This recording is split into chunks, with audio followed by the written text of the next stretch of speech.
Bonjour à tous. La paracha de cette semaine s'appelle la paracha Mishpatim, les lois, puisque c'est la paracha, la première qui vient après les 10 commandements que nous avons reçus la semaine dernière dans la paracha Yitro.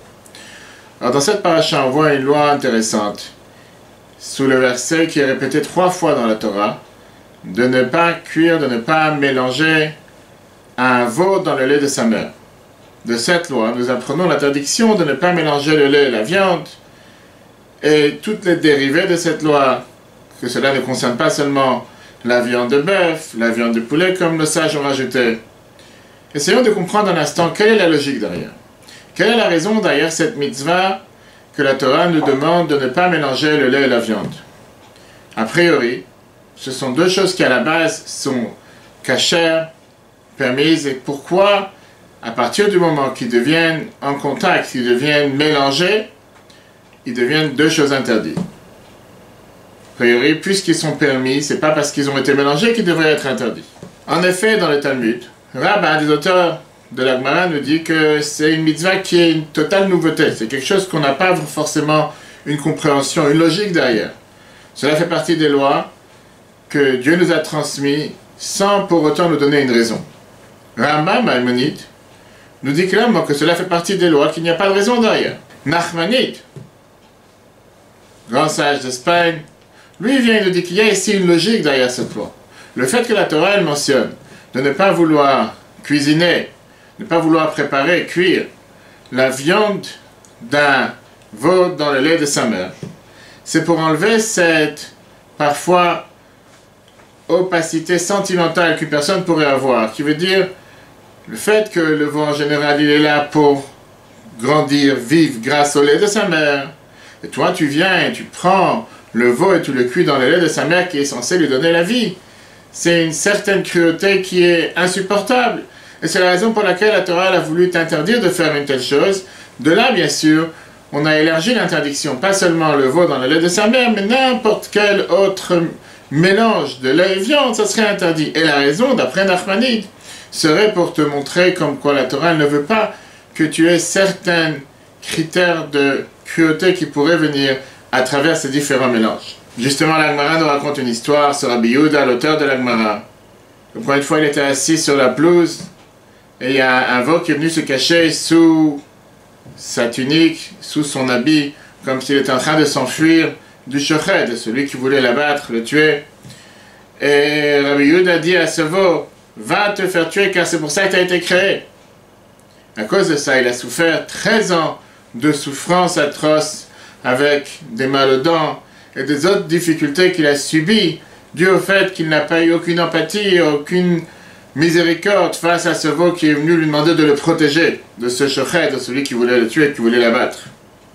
13 ans plus tard, alors que la personne qui faisait le ménage chez lui à la maison s'apprêtait à vouloir frapper, tuer un rat qui tournait dans la maison, Rabbi Yehuda lui a dit, c'est écrit dans les psaumes que Dieu il a pitié sur toutes ses créatures.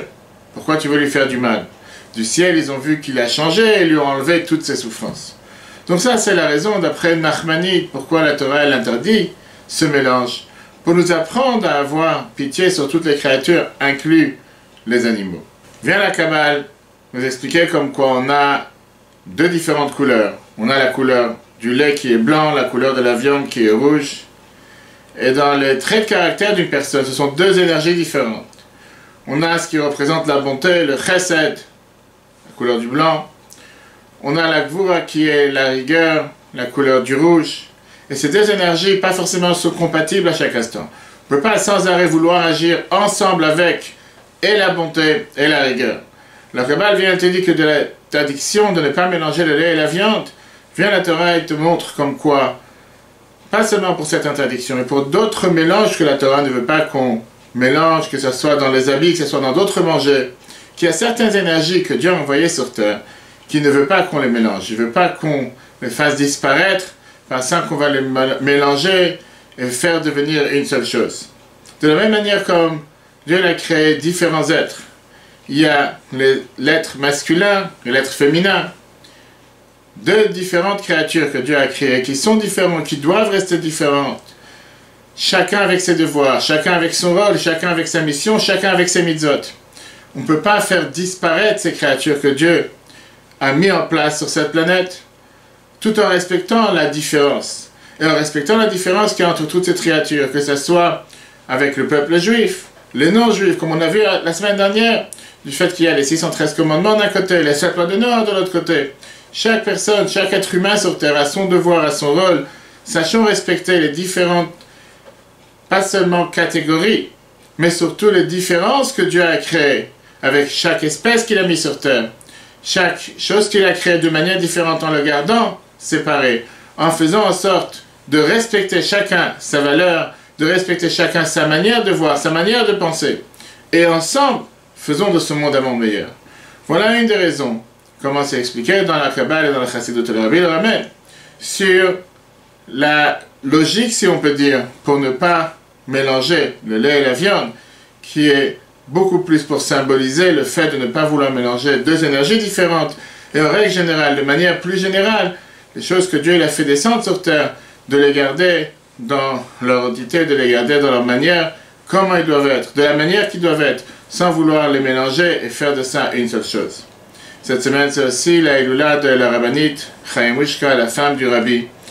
C'est très bien ce que le rabbi a dit sur elle, qu'elle a aussi la capacité de pouvoir bénir.